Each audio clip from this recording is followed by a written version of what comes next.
আসসালামু আলাইকুম। আমি ডাক্তার মোর্শেদ, আমি একজন কার্ডিওলজিস্ট।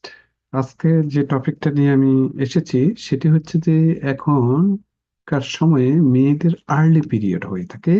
এটি নিয়ে সিএনএন একটা আহ, প্রতিবেদন তুলে ধরেছেন, এবং বেসড অন দ্য রিসার্চ। তো এখন ইদানিং জানেন যে মেয়েদের যে আর্লি পিরিয়ড হয়ে থাকে, তো এটি যেমন ভালো না স্বাস্থ্যগত দিক থেকে, ঠিক তেমনি অনেক সাইকোলজিক্যাল এবং হেলথ কনসার্ন দেখা দিতে পারে, ডিসকমফোর্ট দেখা দিতে পারে। তো আর্লি পিরিয়ড হলে প্রবলেমটা কি? আর্লি পিরিয়ড হলে প্রবলেমটা হচ্ছে যে তাদের রিস্কটা ব্রেস্ট ক্যান্সার হওয়ার সম্ভাবনা বেড়ে যায়, পরবর্তীতে কার্ডিওভাস্কুলার ডিজিজ হওয়ার সম্ভাবনা বেড়ে যায়, এবং ডায়াবেটিস হওয়ারও সম্ভাবনা থাকে পরবর্তীতে। হুম, তো সুতরাং এটি একটা কনসার্নিং, তাই না? তো আরেকটা জিনিস আগে মনে করা হতো যে যে body mass index means obesity সাথে একটা কোরিলেশন আছে। কারণ আপনার যদি ওয়েট যদি বেশি হয়ে থাকে, এই মেয়েদের যদি ওয়েট বেশি হয়ে থাকে, তখন কি হয়ে থাকে, তারা এক্সেস যে ফ্যাট যে বডিতে অ্যাকুমুলেট হয়ে থাকে, এবং সেটি তাদের হরমোনাল সিগন্যালকে ট্রিগার করে থাকে এবং পিরিয়ড হওয়ার সম্ভাবনা থাকে। তো এটি এখনো সেটি আছে,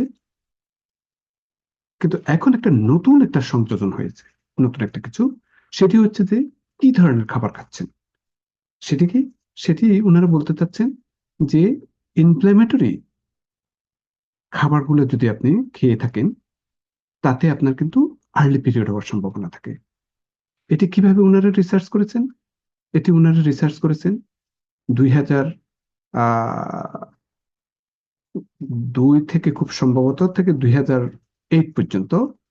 এবং এখানে আপনার ইনক্লুড করেছেন যে যাদের বয়স মানে টিনহেজারের দিকে আসার আগে, পিরিয়ড হওয়ার আগ থেকে আরম্ভ করে এবং পিরিয়ড হওয়া পর্যন্ত, এই বয়সটাতে অনেক আহ, মেয়েদেরকে ইনক্লুড করা হয়েছে, এবং তাদেরকে ইনফ্লামেটরি খাবার দেওয়া হয়েছে।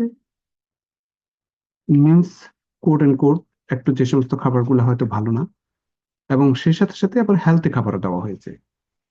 তো দেখলেন, যাদেরকে ইনফ্লামেটরি খাবার দেওয়া হয়েছে তাদের ক্ষেত্রে তাদের আর্লি পিরিয়ড হয়ে থাকে। এই ইনফ্লামেটরি খাবারগুলো কি?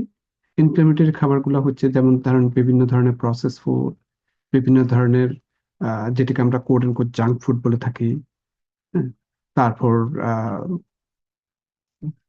হাই কার্ব, যেগুলিতে আপনার অনেক সুগারি কন্টেন্ট থাকে। তারপর হোয়াইট ফ্লাওয়ার, এই ধরনের অনেক ইনফ্ল্যামেটরি খাবার দেওয়া হয়েছে, এবং তাদের ক্ষেত্রে দেখা গেল যে এদের কিন্তু আহ, আগে পিরিয়ড হয়ে থাকে। আবার যাদেরকে ভালো খাবার দেওয়া হয়েছে, যেমন বিভিন্ন ধরনের ফ্রুটস, ভেজিটেবলস, হ্যাঁ, তারপর তাদের ক্ষেত্রে দেখা গেল যে যে আগে পিরিয়ডটা হয় নাই। বাই দ্য ওয়ে, যে জাঙ্ক ফুডের মধ্যে ওইখানে আবার রেড মিটও উল্লেখ করা হয়েছে। তো এই যে যে প্রতিবেদনটা এখানে তুলে ধরা হয়েছে, যে মেয়েদের যে আর্লি পিরিয়ড যদি হয়ে থাকে, এটি শুধু যে ওবেসিটির উপর ডিপেন্ড করে তা না, এমনকি ইনফ্ল্যামেটরি খাবার দাবারের উপরও নির্ভর করে থাকে, যে তাদের পিরিয়ড কি আগে কি পরে হবে। তো সুতরাং বডি ওয়েটের সাথে সাথে কি ধরনের খাবার খাচ্ছেন সেদিকেও নজর দিতে হবে, যাতে উপযুক্ত সময়ে মেয়েদের পিরিয়ড হয়ে থাকে এবং অন্যান্য হেলথ কমপ্লিকেশন থেকে তারা বাঁচতে পারেন। আজকে এই পর্যন্ত। Thank you.